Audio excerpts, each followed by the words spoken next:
It's a really sad day when a middle-aged man's weather station dies. I love this thing, so we gotta replace it quick.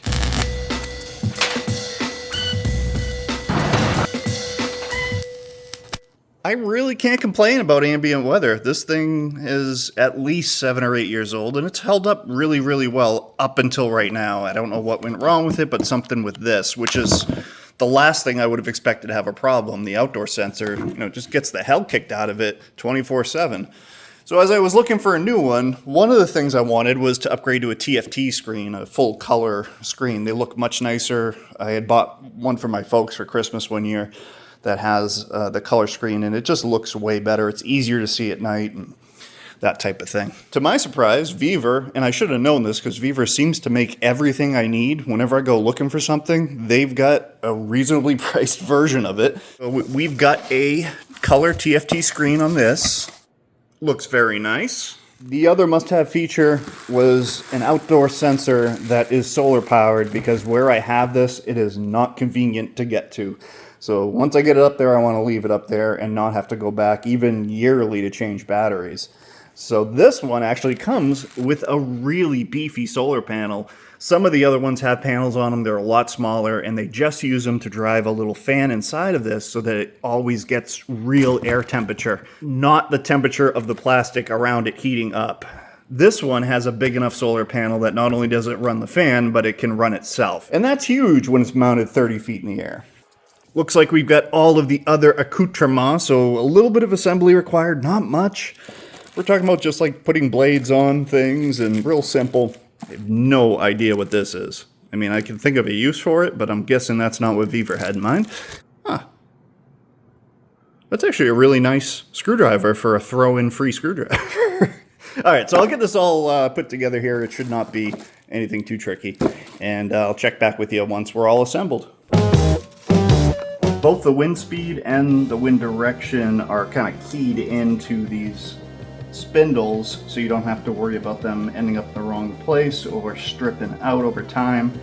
And you also have a set screw to tighten them down. They even put little stickers on there in case you lick windows and can't figure it out. That's pretty cool. The rain gauge is actually a very interesting setup, and it's better than most. Most have a single little cup. As it fills and it gets to a certain weight, it will dump and it counts that rain. As it's dumping that, though, whatever rain is coming in is not going anywhere. It's going right off the side, so you're not getting an accurate measurement. They've set this up like a seesaw so that no matter what, as water's coming out of this, it's always going to go into a measurable trough so that you have no loss. So that's really nice. That's a good, simple little thing that makes a big difference. Don't mind the paint on my hands, by the way. That's kind of par for the course for me. Our debris little filter here slash tray just fits right in and locks into place.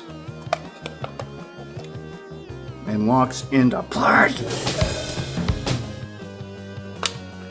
Nice. Oh, well that makes more sense. Great fit and finish. Everything fits really nice. The ball and socket setup here is actually a really good idea. Allows you to get it perfectly level in all different directions, which is very important because if it's out of level in any way, your wind speed direction is just not accurate. It doesn't take much to get these snug enough that this whole piece is nice and firm, just like you'd like it. Man, I haven't seen one of these in a long time. It's like an old cordless phone battery pack, which works perfect for something like this because it'll last a long time, and when you do need to replace it, you'll be able to find one. And it's nickel metal hydride, so it will take a whole lot of charge cycles before it really starts to lose its ability to hold a charge. I dig this setup. This is cool.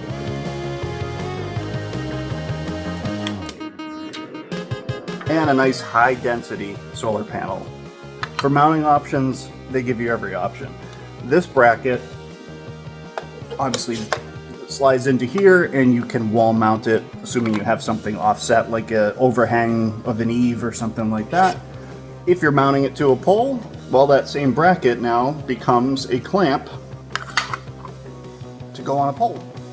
I am very happy with this outdoor sending unit. It's a really nice piece. My old receiver would lose signal if I moved it about 3 feet to the right. We're right at the cusp of where it would lose signal. This Vevor actually comes with a optional extendable antenna, which is kind of neat. Obviously, if you're close, I would imagine you probably don't need it up at all. But if we're having signal issues, I can then pop that antenna up. And I don't even think that'll look that bad, to be honest with you. No, it really doesn't look bad. I'm going to try it with the antenna down, but it's really nice that you have that option to get a little bit more range for larger households.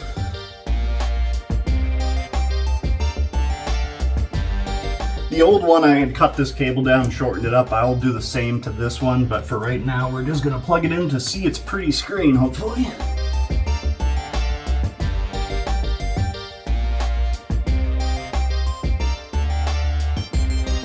Ooh, very simple and smart user interface. We've got a bunch of unmarked buttons down the bottom here, but they all do whatever is listed on the display above it, so that allows you to easily navigate without having 1,000 different buttons. I love that they give you the option between light and dark mode. That's pretty cool.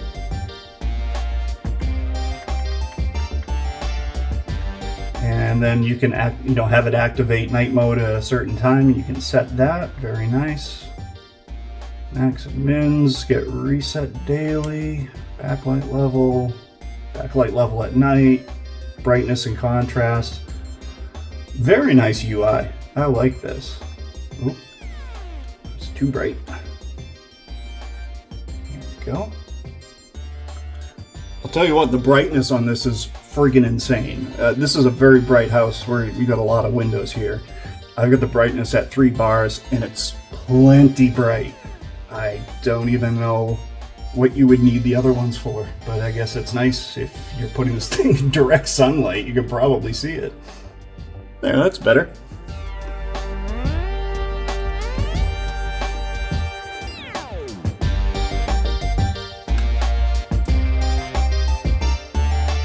One of the other great features that this has that my old one did not is that multi-channel system. So I can go and get a pool temp sensor and have it transmit right to this as well, or anything else I want to measure, like temperature in the garage or something like that. We have a simple view here, and then you have the more detailed view with all the data on there, including your forecast. I actually really like the look of this. This gives you everything you could need. You can actually display multiple channels on the home screen as well if you have multiple sensors set up. The only thing I haven't found just by messing around would be the Wi-Fi setup. I haven't stumbled across that yet.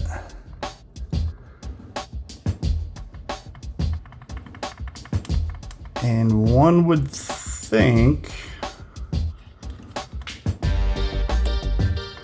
it would be right here. It just says Wi-Fi status not connected, but everything's grayed out. So we gotta figure that one out.